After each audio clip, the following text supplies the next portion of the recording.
Almatti project అంశంపై ఏపీలో political war షురూ అయింది. కర్ణాటక నిర్ణయంతో ఏపీకి అన్యాయం జరుగుతుంటే ప్రభుత్వానికి పట్టదా? ప్రాజెక్టు ఎత్తు పెంచకుండా అడ్డుకోలేరా అని జగన్ ప్రశ్నిస్తుంటే వట్టి మాటలు కట్టిపెట్టు అంటూ కౌంటర్ ఇస్తోంది అధికార పక్షం.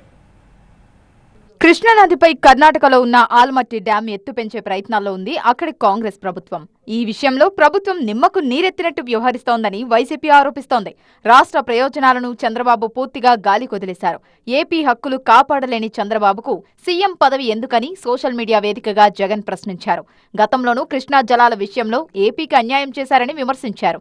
చంద్రబాబు ఇప్పటికైనా కేంద్రంపై ఒత్తిడి తేవాలని డిమాండ్ చేశారు. కేంద్రంలో టీడీపీకి ఉన్న బలాన్ని ఉపయోగించి ఆల్మట్టి ఎత్తు పెంపును అడ్డుకోకపోతే చరిత్రహీనులుగా మిగిలిపోతారంటూ ఎక్స్ వేదికగా విమర్శించారు. జగన్ చేసిన ఈ విమర్శలకు కౌంటర్ ఇచ్చారు మంత్రి నిమ్మల రామానాయుడు.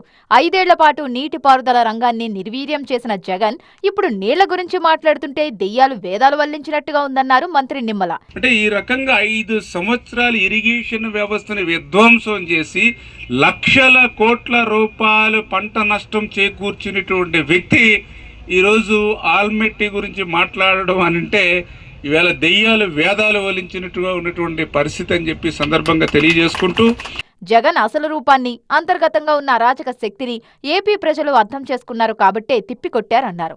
ఇప్పటికైనా చౌకబారు విమర్శలు చేయడం మానుకోవాలన్నారు. మీరు సహకరించకపోయినా పర్లేదు, కనీసం మరి అడ్డు తగలకుండా ఈ యొక్క ప్రభుత్వం చేసేటువంటి అభివృద్ధి సంక్షేమ కార్యక్రమాలకి అంతరాయం కలిగించకుండా ఉంటే సరిపోతుందని చెప్పి ఆయనకు కూడా మేము హితవు పలుకుతూ, అధికారంలో ఉన్నప్పుడు ఏనాడు ప్రాజెక్టుల గురించి జగన్ పట్టించుకోలేదన్నారు మంత్రి నిమ్మల.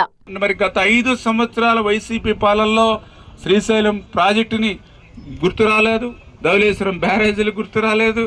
ఇట్లా ఎక్కడ చూసినా కూడా ఏ ప్రాజెక్టుకి ఎక్కడ కూడా 1 రూపాయి నిధులు అయితే ఇవ్వలేదు. కానీ 5 సంవత్సరాల్లో ఈరోజు అధికారం కోల్పోయిన తర్వాత వీటి గురించి మాట్లాడేటువంటి అర్హత ఆయనకి లేదనే విషయాన్ని మరొక్కసారి సందర్భంగా తెలియజేసుకుంటూ మొత్తంగా ప్రాజెక్టుల విషయంలో ఏపీలో పొలిటికల్ వరద పారుతోంది.